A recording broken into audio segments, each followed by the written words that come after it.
அப்படியெல்லாம் ஒண்ணும் இல்ல. எனக்கு தெரியாத உன்னை பத்தி. உன் குரல்ல எப்பவுமே ஒரு துள்ளல் இருக்கும். அந்த துள்ளல் மிஸ்ஸிங். என்னாச்சு? அது வந்து ஆபீஸ்ல ஒரு சின்ன பிரச்சனை. என்ன மாதிரியான பிரச்சனை? ப்ரமோஷன் கிடைச்சதுக்கு நான் உன்னை இழக்கணுங்கிற மாதிரி பிரச்சனை. ப்ரமோஷன் கிடைச்சது சந்தோஷமான விஷயம். இழப்புன்றது சங்கடமான விஷயம். சந்தோஷமானது சங்கட விஷயம் என்ன?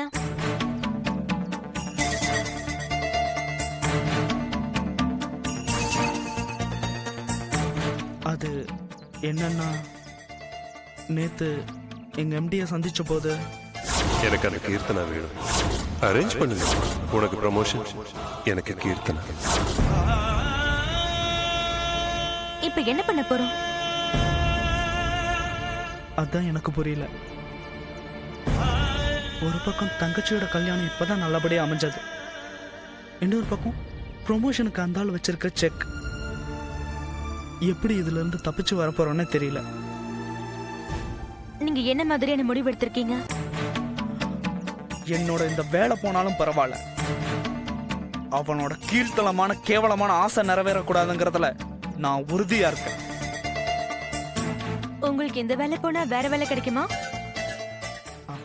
கொஞ்சம் கஷ்டம்தான், ஆனா முயற்சி பண்ணா வேற வேலை கிடைக்கும். ஒரு வேலை உங்களுக்கு கிடைக்காம போயிட்டா உங்க தங்கச்சி கல்யாணத்தை எப்படி நடத்துவீங்க?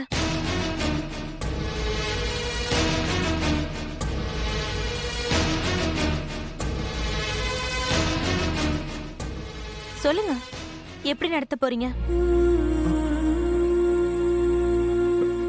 தெரியல. நான் வேணா ஒரு ஐடியா சொல்லட்டுமா? சொல்லு. அந்த ஆளை போய் நான் சந்திக்கிறேன். கீர்த்தனா, நீ போய் சந்திச்ச? வேற மாதிரியான ஒரு பிளே பண்ண போறேன். என்ன பிளே? அத நான் இப்ப சொல்றதை விட செஞ்சுட்டு வந்து சொல்றேன். இல்ல, எனக்கு நம்ம என் மனசு கொஞ்சம் உறுத்தலாதான் இருக்கு. நீ போய் அந்த ஆளை சந்திக்கிறது எனக்கு சரியா படல. ஏன் பயப்படுறீங்க? அவன் என்ன சிங்கமா புலியா? அவன் அதுக்கும் மேல, அவன் எந்த நேரத்துல எப்படி ரியாக்ட் பண்ணவனே தெரியாது. உங்க வேலையில அவன் கை வைக்கவும் மாட்டான், அதே நேரம் என் மேலயும் கை வைக்க மாட்டான். அந்த மாதிரி ஒரு விஷயத்தோட தான் நான் அவனை சந்திக்க போறேன். அப்படி நீ அவனை தனியா சந்திக்க போறதா இருந்தா துணைக்கு நானும் வருவேன்.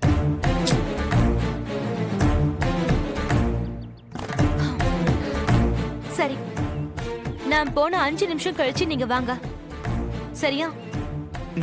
ஓகே.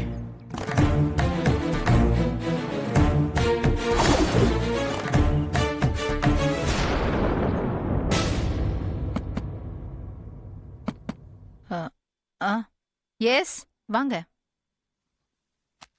வணக்கம் டாக்டர். வணக்கம். வணக்கம் உட்காருங்க.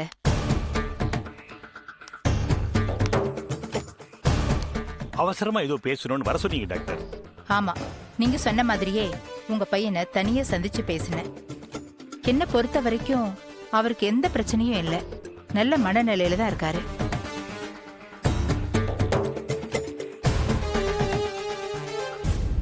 என்ன சொல்றீங்க டாக்டர்? நேத்து ராத்திரி கூட மொட்டை மாடியில அவன் தனியா நின்று பேசிட்டு இருந்தது நாங்க பார்த்தோம். நல்ல மனநிலையில உள்ளவே அப்படி செய்வானா? உங்களுக்கு ஒரு விஷயம் தெரியுமா? உயர்ந்த உத்தியோகத்துல இருக்கிற சில பேர் MBA மாணவர்களுக்கு பயிற்சி எடுப்பாங்க. அப்படி பயிற்சி எடுக்கிறவங்களோட முதல் வேலையே கண்ணாடி முன்னாடி நின்னு பேசி பழகிறது தான். அப்படி ஒரு ஹைலி சொபிஸ்டிகேட்டட் ஃபார்முலாவை தான் உங்க பையன் ஃபாலோ பண்ணியிருக்காரு. நீங்க சொல்றத கேக்கும்போது மனசுக்கு ரொம்ப சந்தோஷமா இருக்கு டாக்டர். அப்ப என் பையனுக்கு ட்ரீட்மெண்ட் வேண்டாமா? வேண்டாங்க, முடிஞ்சா அவருக்கு ஒரு கல்யாணம் பண்ணி வைங்க. கல்யாணங்கிற பேச்சு எடுத்தாலும் எரிஞ்சு விழறான் டாக்டர். வர சண்டே நான் அவரை கெஸ்ட் ஹவுஸ்ல மீட் பண்றதா சொல்லியிருக்கேன். அப்போ இத பத்தி நான் அவர்கிட்ட கன்வே பண்றேன். அப்ப அவனுக்காக நாங்க பொண்ணு பார்க்க ஆரம்பிச்சிடலான்றீங்களா டாக்டர்? டெஃபினட்டா ஆரம்பிங்க. அது சொல்றதுக்காக தான் நான் உங்களை கூப்பிட்டேன். ரொம்ப நன்றி டாக்டர். இந்த மாதிரி விஷயத்துக்கு எங்களுக்கு தைரியம் கொடுக்கறதுக்கு யாரும் இல்லாதனாலதான் இவ்வளவு நாளா பொண்ணு தேடுறதுக்கு பயந்துட்டு இருந்தோம். நன்றியெல்லாம் எதுக்குங்க? என்னால முடிஞ்ச உதவி உங்களுக்கு செய்யறேன், அவ்வளவுதான். சரிங்க டாக்டர், அப்ப நாங்க புறப்படுறோம் டாக்டர். வாங்க, வரோம் டாக்டர். போயிட்டு வாங்க.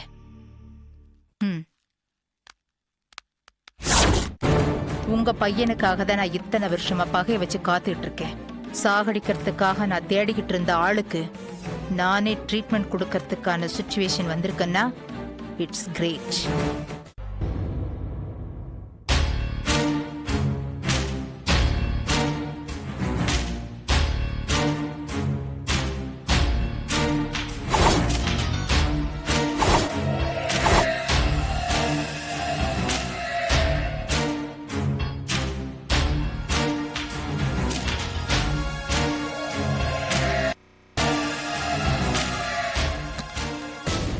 இந்த அம்மாவுக்கு இந்த மாதிரி டெய்லி 1 மாசத்துக்கு கட்டு போடணும்.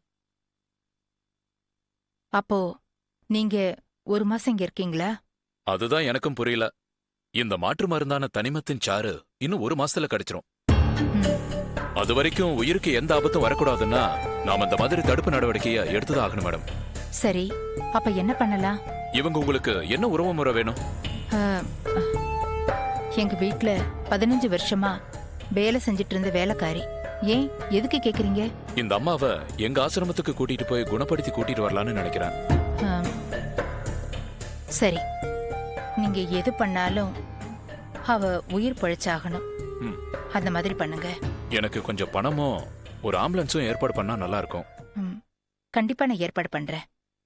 கொஞ்சம் இருங்க. ஆ.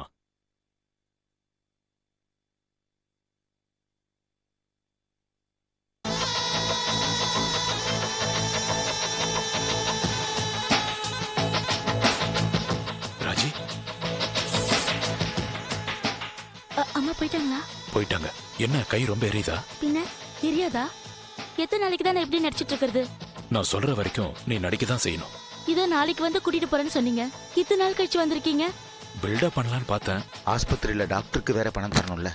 ஏதோ சத்த வரமா இருக்கு. அம்மா வராங்கன்னு நினைக்கிறேன். படு.